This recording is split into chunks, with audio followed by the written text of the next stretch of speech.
Hi, my name is Gibson, and I'm the creator of the Personal Development School.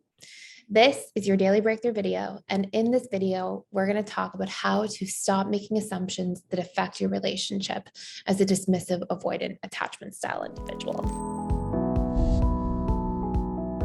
So we know from other parts of this series that we've talked about that we have a tendency to be imprinted by past traumatic experiences. And then the mind holds on to these imprints as a means to try to protect us from painful events that may take place in future relationships. But as a byproduct of holding on to these things, it tends to also make these assumptions. It assumes if I was shamed or criticized in the past by a loved one, then I'm likely, if that really hurt me in the past, I'm likely to be shamed and criticized by future people in relationships. Or if I was neglected in the past, I am likely to get neglected in the future.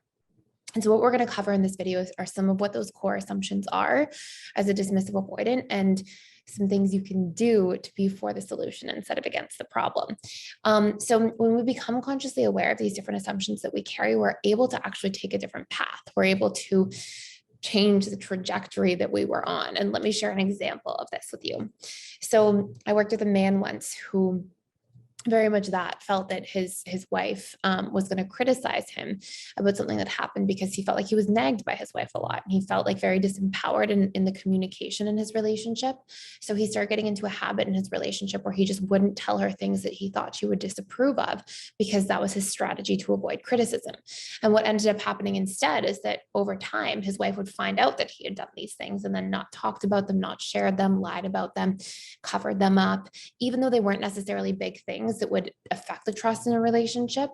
They were small things, but when she found out them all these things sort of in a series, it absolutely damaged the trust in a relationship. And that's when they sort of came to me and he opened up and shared this first part of the conversation.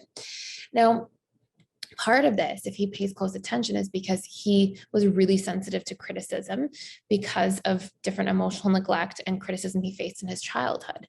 And so he had wounding there. So it was really painful for him. And instead of being aware that, hey, I'm really afraid of criticism and it really hurts me, and let me bring that into my relationship and communicate it in a healthy form, he wasn't aware of this assumption driving his behavior. And then he wasn't able to do something about it or get his needs met around it to avoid the criticism in a healthier way. And so this is where we have to really get clear about these different conversations that we have.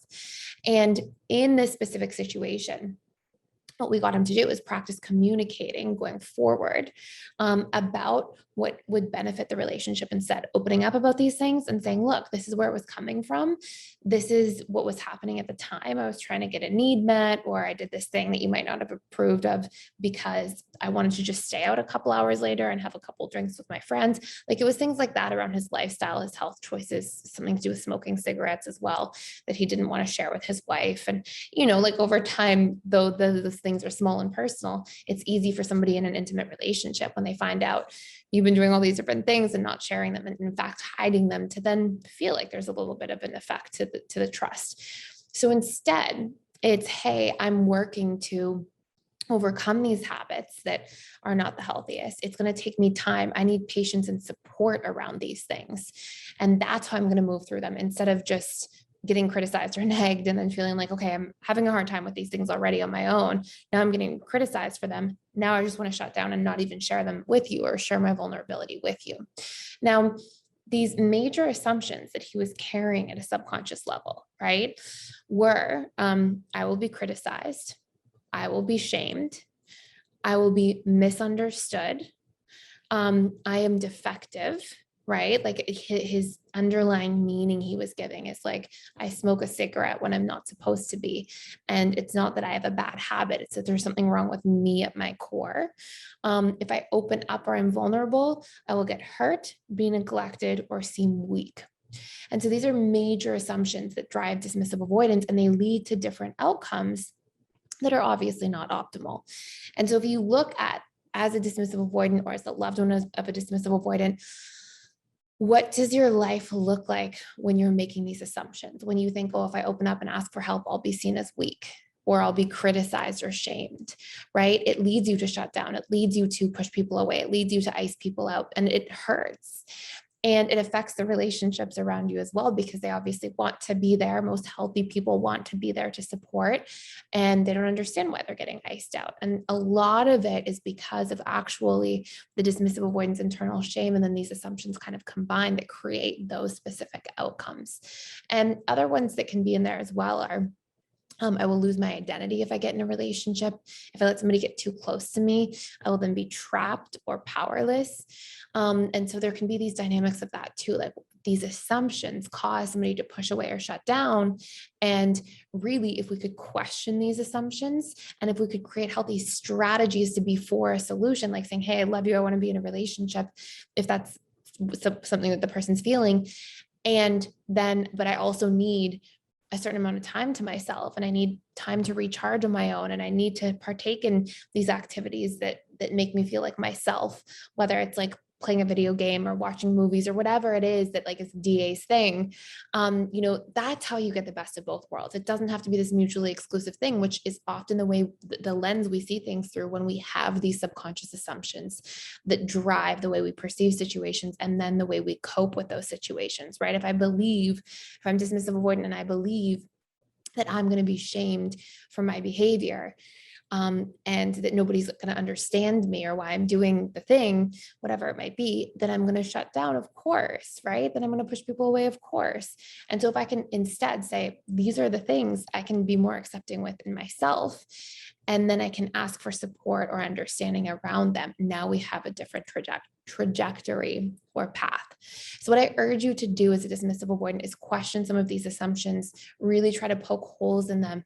Don't just allow them to drive your behavior. Look at how you emotionally respond when you are being run by these assumptions. And then look for what healthy strategies you can come up with to create a different output of behavior. What can you do instead?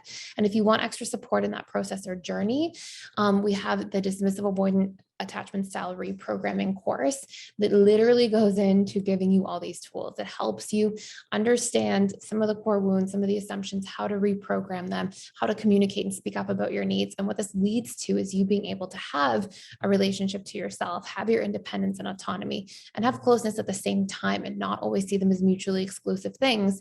And if you're in a relationship already, it will absolutely lead to more connection, more harmony, and feeling like you're safer in a relationship overall, because you'll feel understood when you're properly understanding yourself and articulating these things to others. So it has a lot to do with like being able to have our freedom in relationships, to feel like we can be ourselves and still be worthy of love. We have a lifetime promotion that we have going on. And essentially what this does is it gives you access to literally all of our 45 plus courses, with all of the workbooks that come with it, all of the subconscious reprogramming exercises and tools. It also gives you access to our 4 live webinars per week and our entire social event calendar, which has social events, study groups, guided morning and evening routines, guided reprogramming exercises, technical support help all the time, feedback webinars where we get to chat with the community, social groups, like just literally a ton of stuff. There's essentially like 2 things per day at PDS. And you get that and accessible to you for life. And so that includes all past courses, all upcoming courses, and then of course the 4 live webinars I mentioned that I do every week with our students to answer questions, to add bonus content, and to really do a much deeper dive into just all the questions that people have. So you can check that out. We have a huge promotion going on. It's literally $1,000 off of our lifetime membership. We don't run these that often, so just wanted to put this out here. We get a lot of questions in the inbox all the time about them. And for people who are already members, if you've joined on recently, you can email our team at info@personaldevelopmentschool.com, and you can ask for any sort of discount rates coming in there because you've just recently signed up, and see if that can sort of fold into your lifetime membership payment. There's different payment plans, scholarship options we always have available at PDS if you reach out to our team as well. So check that all out. Thank you so much for watching, and I will see you in tomorrow's video.